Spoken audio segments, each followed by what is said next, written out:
Hey guys, welcome to the Dawg House Podcast. On this week's episode, we got Dave Ozment, special return guest from the Alabama Football Podcast, as we discuss the surprising Nick Saban is retiring, and also we talk about Caleb DeBoer as the new head coach for the Crimson Tide coming over from Washington, and some of the ripple effects. Travaris Robinson is coming over from Alabama to be Georgia's co-DC and safeties coach. That's a big pickup. We'll discuss that. Make sure to like, subscribe, and share the podcast. That'll really help us out. We got Dave Ozment, great return guest from the Alabama Football Podcast with some crazy breaking news and everything from this week. How are we doing today? We're doing great. Thanks for having me back. Whatever could we have to talk about? Exactly. Thanks. I appreciate it. Thanks for joining us today. Yeah, so really generational, historic, crazy news with Nick Saban, the GOAT, 7 national titles, retiring at Alabama. I think everybody knew it was inevitable and it was coming up, but I guess that they maybe didn't see it was going to be, this past Wednesday at around 5 p.m. it happening. And sounds like it was right down to the minute. I watched the interview with Reese Davis, and it sounds like right before he letting all of his players know and everybody at practice, he was kind of debating, going back and forth to do it. But 7 national titles. I forget how many SEC championships. I think it was a crazy stat where he was in the top 10 over 10 seasons, I think, out of his, I think he's there 17. You probably have a lot more knowledge, but yeah, just want to get your initial thoughts and any memories or great takes from the Nick Saban era. Yeah, what a run it's been, right? And when the news broke on Wednesday, January 10th, 2024, it'll be a day that Alabama fans, certainly those and truly invested in the fandom, will remember. But it was almost a surreal moment. Again, for those truly invested into the program. You knew it was going to come. Father Time is undefeated. Saban's in his 70s. You knew it was going to happen. There was an inevitability to it. But today's the day, right? And ever since Saban was hired, to go back to when he was hired, a lot of folks said, well, he was just only going to be there a couple of years. He's not going to, be there, with 17 years later, he was there for quite a while. And for most of that time, you just knew that one day that he would move on. But he stayed and he kept saying that he was going to stay and had a run of success and reached a point like, well, why would he want to leave now? And so for maybe a decade, we knew that this day was coming, and it was Wednesday, and so so that was sort of an interesting thing. The run that he had, I mean, there's a lot of numbers you could quote, a lot of numbers, and they're out there, they're available. But what he did for my money, right? He brought about a lot of changes, to college football. I think the playoffs were something. The SEC had a run. Alabama was part of it. Other teams as well, but the SEC had a run of what, 7 in consecutive national titles at some point, and it's sort of grown since then. The SEC, Georgia's, participating. If you go back and look at those 17 years, how many, SEC national titles have there been? There's been at least 2 instances where 2 SEC teams played for the title. And so, that's sort of an interesting thing. I think that led to the playoff.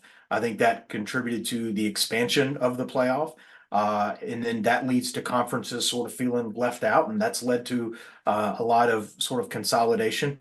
I don't want to say Saban was the reason for all of that, but he had a role, and he entered. USC had a dominant run, under Pete Carroll, and but it was smaller in scale in terms of years and duration. And Saban, his run at Alabama was of a length that other fan bases, I'm sure, like, when is this ever going to end, right? And so there's a lot of sort of excitement across other fan bases that this era is over, and I understand that, and that's in their way. That's a nod of respect and appreciation.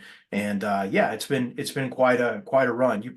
I'll let you sort of redirect me with other questions. I can ramble a little bit, but yeah, it's quite a change. I would say for football, but certainly a change at Alabama. Yeah, I mean, legendary coach, and he brought like the process, the machine. Also, great thing he was able to change a lot of young men's lives and guide them in a different path. I think I, that's one thing is he said on the Reese Davis interview, he's like, this is why I did it, is to change, make them a better man later in life, give them opportunities maybe they didn't always have. So I think that of it's bigger than football, and I think Yeah. he's going to be a great mentor, and he probably have a lot of guys reach out. I did think it's funny. He's like, I'm not gonna sit around and watch Netflix all day for sure. I got other businesses, and I think he's even gonna have a office here in Tuscaloosa. But even though he was a thorn in Georgia's side, I think he was 1-8 recently, 1-5 Kirby. But we'll be grateful to him of mentoring and actually getting Kirby Smart to who he is today in coaching. And then, he's doing very well here at Georgia. So even though he's a thorn in our side, it's great to have that. Um, but it's almost like you'll miss him roaming the sidelines. He crosses, he kind of paced a little bit, cross his arms, and he would be intense after a penalty. And one of the things I always remember is I think Lane Kiffin, they were asking him, he used to get onto him on the sideline, and they asked him in one of the press conferences, "Hey, it looks like you were yelling or getting mad at Lane Kiffin." Said, "No, no, that was a ass chewing. I was giving Yeah. an ass It was chewing." a one-way street. It was. So yeah, he'll be missed for sure, and I'm sure he'll be around. I could see him doing maybe some spot analyst work or showing up on game day and doing stuff with ESPN. So yeah, he'll be missed. And then with that said, transitioning over to the other big news, as of yesterday, Kalen DeBoer, hope I'm pronouncing his name, comes the new Alabama head coach. I know I was very interested ever since Wednesday, of course, is who's going to be next. I know the initial call, I think the initial call, of course, might as well throw a Hail Mary, try to give Kirby Smart a call. I think Jimmy Sexton probably had something to do with that with the whole buyout. And then I heard Dan Lanning, heard Steve Sarkisian. And well, first off, I wanted to ask if you could have picked anyone right out of the bat, who would you have want as an Alabama fan, and give us your thoughts on Kalen DeBoer being the new Alabama head coach. Yeah, my mind immediately went to two names, and like you said, there's a lot of names been floating about. There's been a lot of player or coaches that have said, "I'm staying where I'm at. I'm not going to go." That doesn't mean they were offered the job. That just means that maybe their agent put their name in conversation, and they get a nice raise out of it. So many of the coaches are connected through Jimmy Sexton that it's a little bit of a sort of a domino effect. Everybody gets a raise if we sort of play this right. So I think there's a little bit of that. I don't know officially who and how many were offered the job. It's quite reasonable to think that Kalen DeBoer was the only coach offered a job, and that he may have been the number one coach that that Greg Byrne was after. And so I think that's reasonable to believe that that's true. From my perspective, I looked at it. There were two names at the top of the list, and then it was a little bit of a step to a third name. And my first two names in order were Dan Lanning and Kalen DeBoer. So I think anytime this type of transition, you can get one of your top three guys, top one or two or three guys. I think you've won the day. And so I'm very pleased with the hire of Kalen DeBoer. I really like Dan Lanning. Even when he posted, what he did about, if you're afraid of your coach leaving, then, come to us. And the way he put that out is like, that's why I like you. That's why I want, you to do that for our team. And he's staying at Oregon, and I have, an immense amount of respect for that. But Kalen DeBoer was one of the names, and I had those sort of 1-2, 2-1, again, in my mind. So I'm super pleased. I don't know that all of our fans are, but I think most are. Kalen DeBoer has a tremendous run of success, lower levels of football, but he hasn't sort of plateaued. He's continued to progress. Washington played Monday, for the national title, and so you could reason that he's coached at lower levels, but he's won everywhere he went. He won at Fresno. He won at all the different places that he was, and he won at Washington in what is the last season of the Pac-12, but probably the best season of the Pac-12. in terms of number of teams that were competing. And then, of course, they made the playoffs and the number two ranked team, and they played for the championship. And so you could say that he has succeeded everywhere he's been at increasing levels of difficulty. Coming to the SEC is maybe the next logical step here. And so if he continues that type of winning trajectory, then obviously that's what we're hoping for. But there's a lot of excitement. Obviously, you don't want Saban to leave, but how do you fill those shoes? I think we could have done a lot worse. And I really, really like the DeBoer hire. Yeah, I think definitely proven winner. He's got a great record, and making it to the national title game with Washington's second year is great. I did want to say, I guess, looking into it, and I've listened to a lot of stuff, that I guess the only maybe knock on him is maybe is he, a Southeastern Conference type guy, getting those homes and try to sell the Alabama brand, which I know it sells itself. And I guess if you look at his, recruiting record, maybe not the highest of some of the other coaches. So your thoughts on, I know Alabama, it sells itself, but you still kind of get in there. It's very competitive these days with NIL and transfer portal. What do you think about Yeah, it on the yeah, it is, and I think Kalen is I think he's going to be uniquely positioned to do well there with the portal and NIL. They had some success. He certainly had success at Washington, bringing folks in, sort of revamping that program again in year two, getting to the national title. He's not from the South and doesn't have Southern roots, but good people travel, right? Good people, being a good person. I think Kalen is roundly identified as an individual of high integrity and high character, and that sells. And the Alabama brand, right? You've got that logo on your shirt sells, and so you put those together. He's a good football coach. Good football coaches sell, and so I think he's gonna in the South is welcoming, and so I think he's gonna have success. I think he can certainly build some staff. Build his staff around some folks that do have experience in the South. But there's been other coaches that have come into the SEC. Brian Kelly didn't really have any roots in the South. He tried to position himself as such with the sort of the phony accent, but he's had success at LSU. Urban Meyer didn't have any sort of lineage in the South, and rumor has it he has some pretty good success down at Florida, and so and the coaches have come and not done well, and that happens too. But that happens for coaches that do have legacy in the South, and we could name coaches in that direction. I think that is a concern. It's not enough to take put me off the scent. I think Kalen's going to do very, very well, and I look forward to him get starting. He has his first press conference later today. I'm excited to consume that. He met with the team last night, and so I think his first bit of recruiting is going to be keeping the sort of team together. The portal opens back up; these players can leave. I think we've had one enter the portal. I don't know yet that he's named a destination. He can come back. Isaiah Bond. And it'll be interesting to see if other players leave. Greg Byrne told the team, "Give me 72 hours before you start making rash decisions. Let's see who we got. Let's see, and then let's make an informed decision."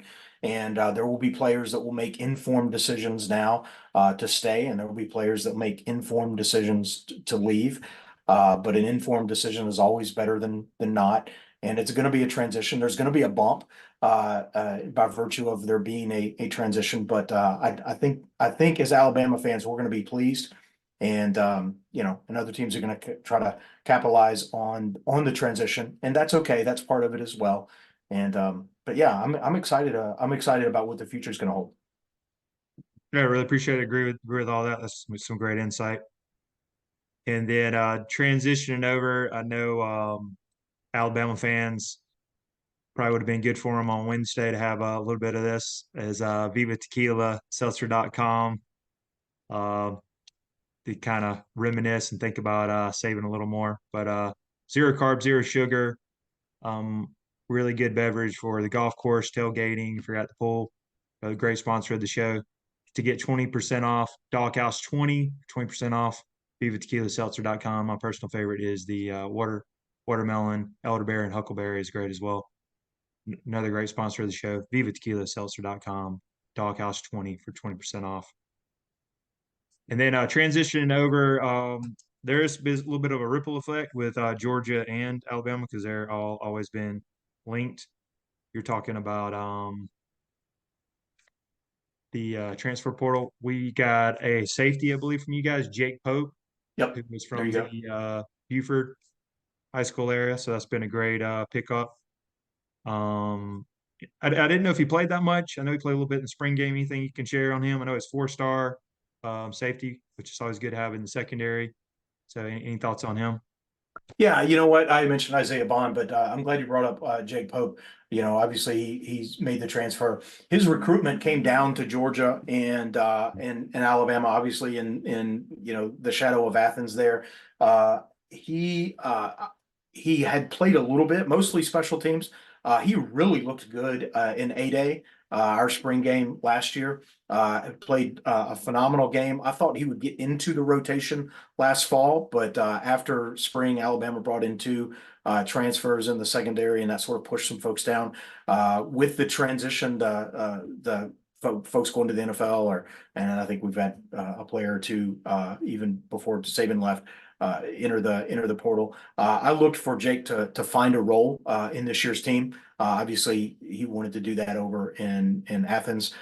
Some players made the decision to come to Alabama for Saban, and they immediately sort of reverse course when Saban leaves. I think you guys are going to enjoy Jake Pope. I think he has a little bit of Kirby Smart in him, right? So I think Kirby's going to instantly sort of love him. But yeah, I think he's a physical player. He has some wheels. Good tracking the ball in the air, so he has good ball skills. I think he's going to be a good player. It was going to be, I thought, in crimson and white, and it's going to be more in sort of I guess the red and black. But you guys are going to enjoy him. He's going to be a good player. He likely, your roster better than I do. He may face at Georgia maybe the same issue that he had at Alabama, is just sort of breaking through because there's the talent is stacked up pretty good at both places. But you can be a good player, and as you're struggling to sort of break through, if he can break through there in Athens, again, I thought he was probably going to have an opportunity in Tuscaloosa this year. If he can break through there in Athens, you got a good player. You got a good player in him. Yeah, I like that. It's always added depth, and we did lose a lot of guys in the portal. We got some guys going in the draft. So I think if we get him in the rotation there, and he has experience. Another thing I like is him being from Buford, because we had this Buford Yep. curse for a while. We got KJ Bolden on Yeah. the national signing day, so that was great. So any kind of homegrown Georgia guys, hopefully they'll stay around, be close to family. So yeah, great Absolutely. pickup. And then another one that actually happened earlier this morning that was breaking news: Travaris Robinson, DC, or I'm sorry, special teams, not special teams. I'm sorry, DB coach or safeties coach for actually Alabama. He's coming over. He was really linked, and he was DC for Will Muschamp, who's currently on there. So it looks like he's going to be co-DC. I think Will Muschamp, from what I was reading this morning, is actually going to kind of step back and still be analyst, but spend more time with his family. It's still great to have his knowledge in the room because he's been a great wealth of knowledge. But yeah, I want to get your thoughts on there. And I heard they call him T-Rob, one of the better Yep. recruiters. So I think this is a great pickup for Georgia. And I believe it sounds like, Kalen DeBoer is going to kind of bring his own coaches in as well. Yeah, I think, I think Georgia, certainly cornering the market here on defensive coordinators. T-Rob's a fantastic pickup for the Bulldogs. He's a great recruiter, a really good coach. I do think, Kevin Steele stepped down at Alabama. Saban's known for his process, so Saban has never just immediately hired a replacement, even when hiring from within the staff. And so he was working through a process. And so in a parallel universe where Saban doesn't leave Alabama, then it's probably sometime this next week that T-Rob would have been named defensive coordinator at Alabama. I have a strong sense that would have been true. Saban probably would have talked to other candidates just to see what the market is, and just Saban likes to talk to coaches to learn. And so I think he was sort of working through that process. Hell, he was interviewing folks, right up until he announced that that he was going to retire. T-Rob's a phenomenal pickup. I do think, and this is fans with some remove. There's a lot of conversations that happen that we never hear about, that we don't know about, and I would not be surprised at all if there had been some conversation. Kalen, what are you going to do in rounding out your staff? Are we going to keep any guys or not? It's just administratively, you have to manage those contracts. And I wouldn't be surprised if there was some discussion around he was going to go a different direction. And so that sort of freed up Robinson. I think Robinson enjoyed his time in Tuscaloosa. It's certainly coaching under Saban, but you got a friend over there, like you said, in Will Muschamp, and certainly an opportunity to have success there. He pulled the trigger, but you guys got a good one in T-Rob. You never know what the new coach wants to do, and you want him to do what he wants to do because you want him to have the authority and autonomy. But there's a part of me that wishes that he would have kept T-Rob. That doesn't mean we're going to have a bad coach. It just means we don't have that good coach, and you guys do. So, you guys are going to enjoy him as well. Yeah, I think it's a great hire. He's one of the better recruiters when I was reading, and we also got, I believe, Dante Williams from USC earlier a couple weeks ago. He's going to probably have that like West Coast presence. So I think you're getting a overall great package on recruiting. Kirby's really great at that and focus. So yeah. Another one I wanted to mention, reading into it, I know Tommy Reese, will he be looking around for other opportunities, or you think he's going to get canned? I hate to say canned or let go. And then, would you be? Are you glad? Because I know it seems like the offense it did improve since the South Florida game and the Texas game. But what's your thoughts maybe on OC? Yeah, I think right now I don't know. I think it may hinge on Grubb getting the offer to replace that's Washington's offensive coordinator under Kalen. And Grubb, Saban tried to hire Grubb last year, and he stayed at Washington. That was a really good decision, right? They played for the title. I think if he doesn't get the head coaching job at Washington, then he'll come and be the offensive coordinator at Alabama. That's my guess. I think he's going to get the Washington job, and so there will be a position open. And I think Kalen would do well to listen, to have an interview with Tommy Reese. If he elects to go that way, great. If he elects to go a different way, then that's okay too. I feel about it a lot like I do about Robinson. I know he's a good coach, and I'd love to have good coaches. But I want the head coach to make that decision, not me. And so if he makes the decision to go a different route, then I respect that. And he's going to build, the best staff that he thinks that he can. Sometimes you need some transition, so you don't have coaches saying, "Well, that's how we did it before." You almost want to hit a full reset button. But then sometimes you like the continuity with the players and the team, and especially in this transfer portal era. So I can make a case either way, and I can be pleased with the result, however it goes. I know that's not a definitive answer, but I do think the hinge point is, what does Washington do in replacing? Do they promote their offensive coordinator or not? I think that's probably the hinge factor on that. Really great insight there. And real quick on the way out, any favorite games or favorite memories from the Nick Saban legacy?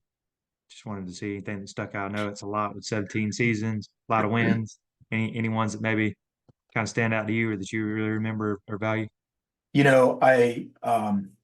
There is, and I would answer the question this way, whoever was interviewing, whoever we were talking to. You want to beat the best, you want to play the best, and you want to, beat the best. And so those games stand out. And so, I'm speaking of, Georgia games, because you guys are a worthy adversary, right?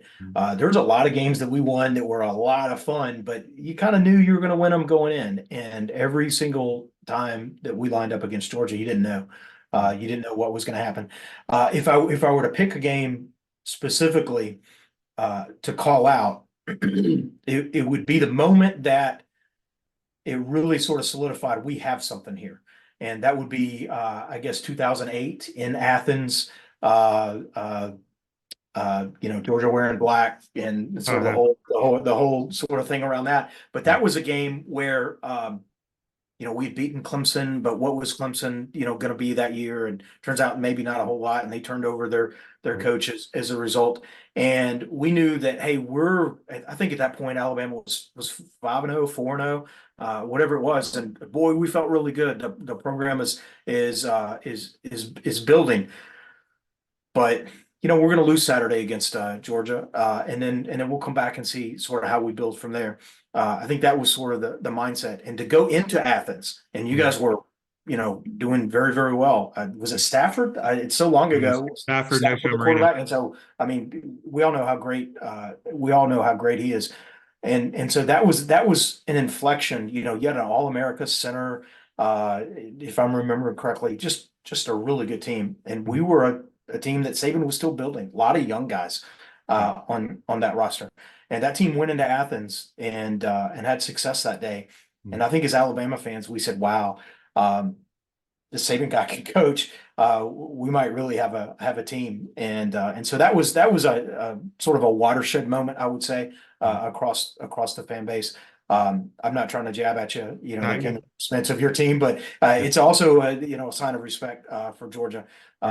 That game sort of resonated, and for me, was a true sort of inflection point. That this Saban era, it's going to be something, and certainly that day in Athens was stood as testament of that. Great win. I was actually at that game. It was like a funeral there at around halftime. I think you guys might have been up like 28-3 or 20. I forget what it was. I think 30. And I say this out of amazement because I couldn't believe. I didn't know that we going to be able to score 30 on the day, and I think we had 30 at half. Now it came back and it was a closer margin in the end. Garbage touchdowns, but nonetheless, that was a day that a lot of Alabama fans remember because. A lot of times happiness is about, not to be too philosophical, but sometimes happiness is a function of expectations. And so when you go in and you have super high expectations, sometimes when you win, it's just a relief. Okay, we did what I hoped that we could do. When your expectation is a little bit different, like we were measuring ourselves against what I thought was a superior roster and a superior team. And on that day, we were successful, and so there's a different flavor of exhilaration that comes from that, and it's sort of that sets expectations for the future, and of course it's been a nice run, but yeah, that's the game I think that stood out, that stands out to me, probably the most. Yeah, definitely a great win and a great statement game, kind of starting off the Saban era though. Yeah. And then Dave, I wanted to ask again, how do you follow you guys, or follow you on socials? Yeah, we're Alabama Football Podcast, and so we are versions of that. AlabamaFootballPodcast.com. We're on the Twitter, Bama Football Pod, and I created that name before I knew there was a character limit, so I probably would have defined it a little bit different. But we're out there, Alabama Football Podcast. We're on the Twitter, the X. We're on the Facebook, and then certainly we're most active on obviously the podcast. We're on iTunes and all the download vehicles there. That's great. Make sure to try to follow Dave on the Alabama Football Podcast and on Twitter. I just shared that. Yeah, thanks again for coming on. I'm sure you got plenty of content coming on with the new Kalen DeBoer hire and memories of Nick Saban. Yeah, in some regards, we have to, learn again how to be a fan, right? Because we need to. There's so many things that we just sort of took for granted as Alabama fans, and so we got an opportunity to sort of regroup around the new coach. He has his presser today, and super excited about that. And it's a transition, it's a new era, and it starts today. Yeah, really appreciate you coming on again, Dave, and hopefully we'll have you again on down the road, maybe next year when Georgia comes to Tuscaloosa. I believe it's absolutely. September 28th. Should be a great game. Absolutely, sure will. Look forward to it. Yeah, make sure to like, subscribe, and share the Dawg House Podcast if you're still around. I really appreciate it, and hope you have a good day, Dave. Absolutely. Thanks for having me on. Good conversation. Thank you.